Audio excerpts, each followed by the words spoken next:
You like, I'll read it. Hang on a second.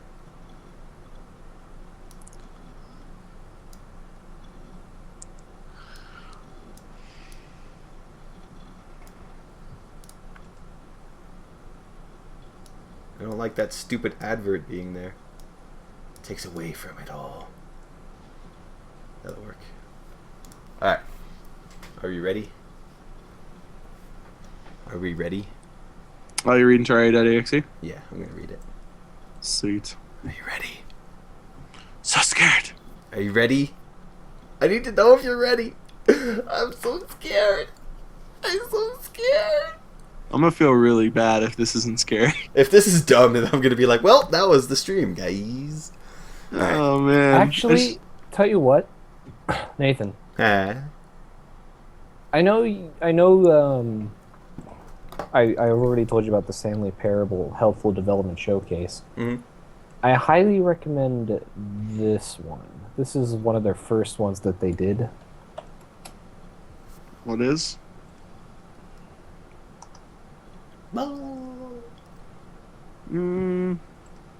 Did you? Oh, you Skyped it. I did. Okay. Don't want Pink Ninja Cat getting a hold of it now, do we? Ah, fart. I closed out of it on accident. Is this a CreepyPasta? No, it's not. Oh. It's funny. Okay, dokie. I'll save that on the Fallout one too. Alright, are we Stanley ready? Parable, awesome. Yeah, let's do this. Okay. So, I'm more of a casual gamer than most people. I don't really pay attention to anything going on with the game universe. Hell, it took me 3 days before Elder Scrolls V came out to realize that Elder Scrolls V was going to come out. What?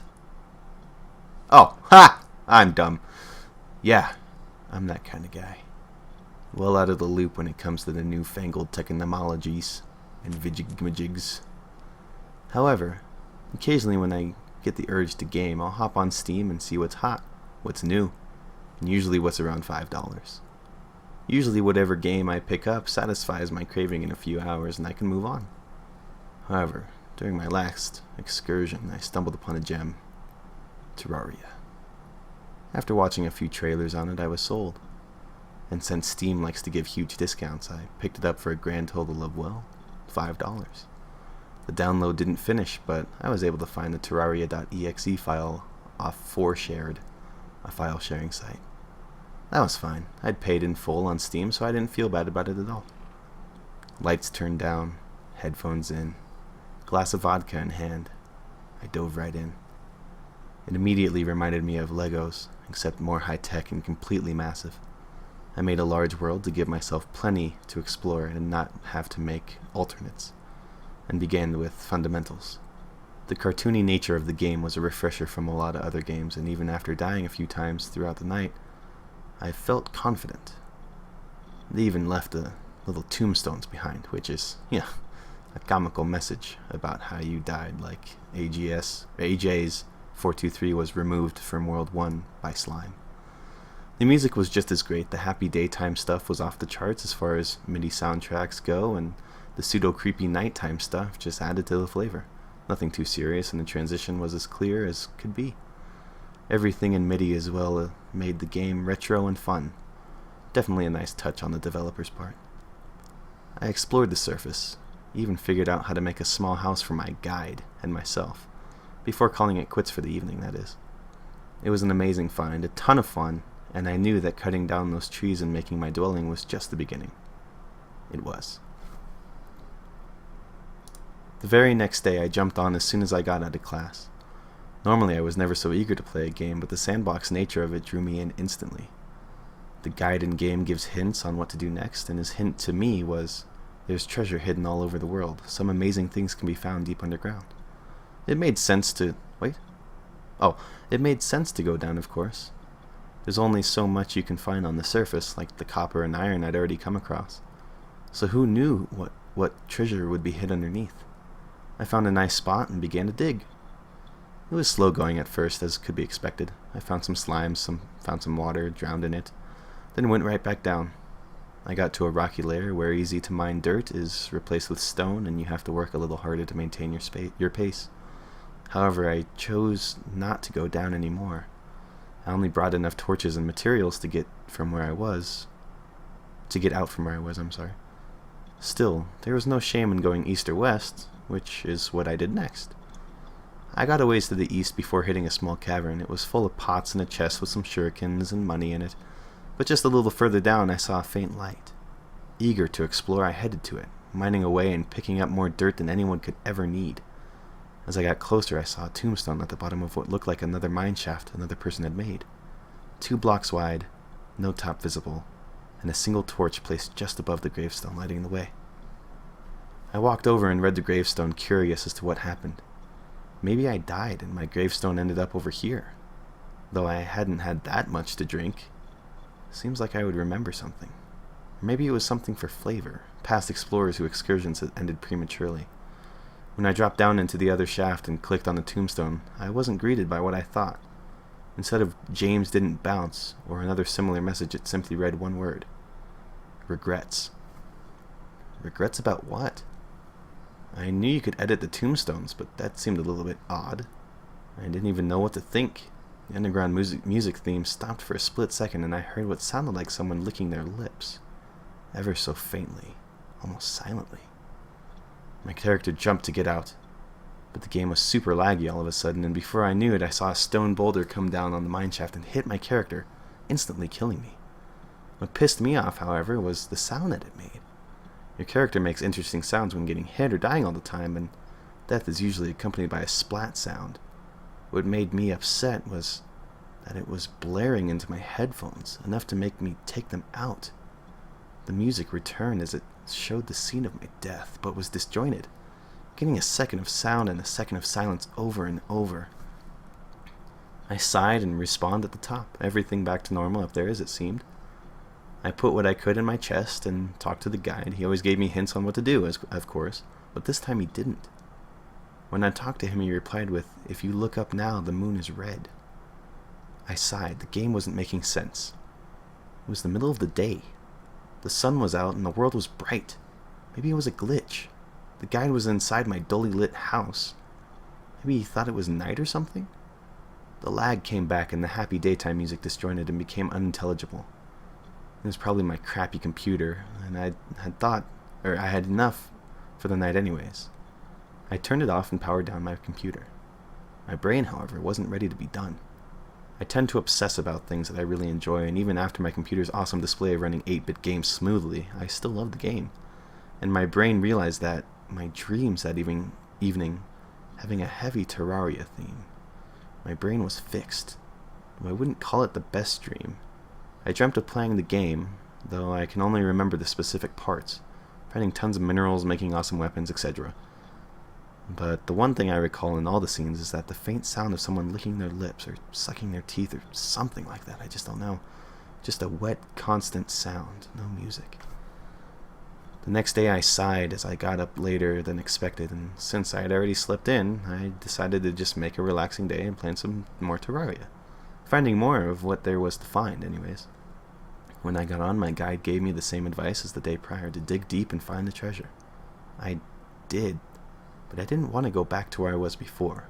Something about it made me feel weird about going back, like I wouldn't find what I did yesterday, so instead I went west instead of east. The worst part about the game for me was how dark underground was. It was dangerous, of course, but darkness just swallowed you. If you broke into a cavern and you had to frantically scramble for an item to regain your composure. But I was getting better. I'd upgraded my tools, gotten a few health upgrades, and was finding some cool stuff. Even some silver and gold. I dug and I dug. Underground was becoming easier with better armor and tools, and I was finding some great stuff. I thought I was prepared as I dug further down to get to better things. But out of nowhere, the torches I placed above me started to go out and a cascade of water fell down. I had no idea where it had come from, but as my last torches went out, I saw a gravestone tumble down with the water. I right-clicked to read it, maybe for a hint as to how the water got down to me. Once again, there was one word response from it as my character began to drown in the dark. Visitor. Once again, cryptic nonsense, but the music dropped out. But the music dropped out when my health started to drop. I didn't hear any light lips licking, just the sound of some 8-bit character choking to death and struggling to breathe. Sad thing was, it scared me. It seemed really graphic to have to listen to that, despite it being so akin to what you might hear from the game. I took my headphones out of my ears as my character died. The message AJS423 forgot to breathe coming up on my screen. It upset me, almost mocked me. It was the game's own damn fault I died, not mine. I waited for my respawn, disturbed and frustrated, headphones on the floor. Though in that darkest darkness on my screen, with that taunting message on my screen, I could have sworn I saw 2 dull gray circles in the seconds before I respawned up top. This game was losing its appeal fast, and it was becoming frustrating. The super loud sounds were dumb, and I really never had my character make drowning sounds while drowning before. It was eerie, but it just patched while I wasn't looking. I wasn't greeted by happy music when I put my headphones back in. It was the nighttime theme, with the faint licking sound louder over the front of it. I asked my guide what to do next. His message was all too familiar. Regrets. I didn't dream well that night. That stupid drowning sound stayed with me. It felt way off considering that I'd never heard it before in game. Plus those faint lights. It didn't seem like in the pitch darkness of underground after death that I should see 2 dull lights. It wasn't my screen, it was definitely in game. Regardless, it wouldn't deter me. I'm stubborn when it comes to gaming, and I want to explore everything for myself, make the experience last. I assumed it was something normal and I was just being paranoid or something. Maybe they wanted something darker, older audiences of the game or something. I don't know. When I got on, I immediately went underground. The guide would probably tell me to, search for treasure underground like he always does. This time, however, with a bit higher health and better armor. I went back to the first area where I saw the tombstone with regrets written on it. Maybe the guide was saying something the night before, that the tombstone marked something. Getting back was difficult. It wasn't completely a straight shot, and I got lost a couple times. But it was to be expected. Torches were placed in spots that I didn't remember going, and there were paths that I certainly hadn't been down or made myself. I finally made it back to the mine shaft, though it was certainly not the same. It had red and white torches up, and was far deeper than before. But that felt like a good thing. Maybe that path was the way to go. I jumped down the shaft. If there were water at the bottom, I'd be fine. If not, well, it was a falling death. No big deal. I could find my way back. As I fell, however, I saw something unusual carved into the rocks next to me. I was falling fairly quickly, but the letters pieced together easily. Solidarity. I tilted my head. I'd never seen writing in the Terrarian before. I quickly hit the bottom, which did have water. Next to it was a gold chest. I eagerly got into it and found a magic mirror, which would let me teleport home. When I closed the chest window, though, I got a message in the bottom of my screen. Marty the guide has died. I didn't know that the guide could die, and it wasn't exactly comforting. I used my new tool and got up top, only to see a red moon high in the sky and no monsters anywhere. The music was gone, and the light in my house had disappeared. I took out a torch and made my way inside. Placing it down, I saw a tombstone where the guide had been. I didn't expect that either. But maybe it would tell me if a slime or zombie had killed him. It greeted me with something else. The music came back, and when I clicked on it, broken notes from the happy day time music displaced. When the message greeted me, "Are you broken yet?" it asked, before the program went completely black. I frantically pressed buttons, but nothing seemed to work. Even my task manager wouldn't open. When I looked onto the screen to try and figure out the problem, I saw these 2 orbs in the same places they'd been. They were light gray now, and beneath them sat a small little smile, dwarfed by how massive the eyes were. I saw the mouth begin to move and heard the lip-licking sounds in my headphones. Still no buttons worked. I panicked, using my computer's emergency shutdown. When I looked back at the monitor, I could have sworn I saw the face for just a split second. I turned on the lights, embarrassingly panicked by it.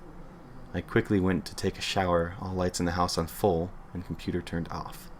This didn't feel normal at all. This was Terraria, not a survival horror.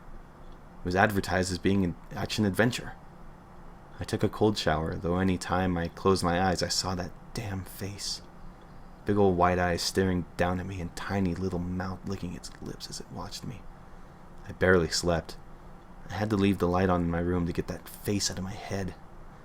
I finally gave in and decided to watch Terraria videos online. They were nothing at all like what I had experienced. Everything was still comical, no signs of drowning sounds or weird tombstones. I asked on forums about my experience, and the only people who said that they had something similar were either completely ridiculous or mocking. I decided to take Terraria off of my computer. When I went back to my desktop and clicked on the uninstall button, a message popped up for me. Nullity, it said, and I shook my head, proceeding with the uninstall. Okay. My computer crashed halfway through the uninstall, of course, but when I went back, there didn't seem to be any sign of anything Terraria related on my computer. When I put back my headphones on, I heard that damn licking sound. But it was positive it was a short circuit. I took them out and threw them away. They helped to make that experience only that much more horrifying. I went to bed comforted that night, though couldn't sleep well. I left my computer to sleep as I usually did, though it was nagging me. Would Terraria still work? It was so much fun, and if I had just downloaded it off of Steam, it would be just fine. No pirated or shared files off Steam. I logged on and proceeded to download it off Steam. It worked like a charm. My computer hadn't used up all of its RAM, and that day apparently, so it seemed like it would work just fine. I booted up the game. It worked just fine. It took me to the create a character screen, which I did. Then it asked me to make a world, which I did. When I got on, my character was different. It was my old character. The world fell dark shortly after loading, and the guide was nowhere. It said under me, "Do not lie." The game shut off, and I saw that friendly little face again, its mouth larger. I could hear breathing coming from my speakers, and a licking sound. Then it stopped, and the mouth moved. It asked me in a whisper, "Are you broken yet?" Yay! Dude, you should read CreepyPasta as like a serious thing on the channel.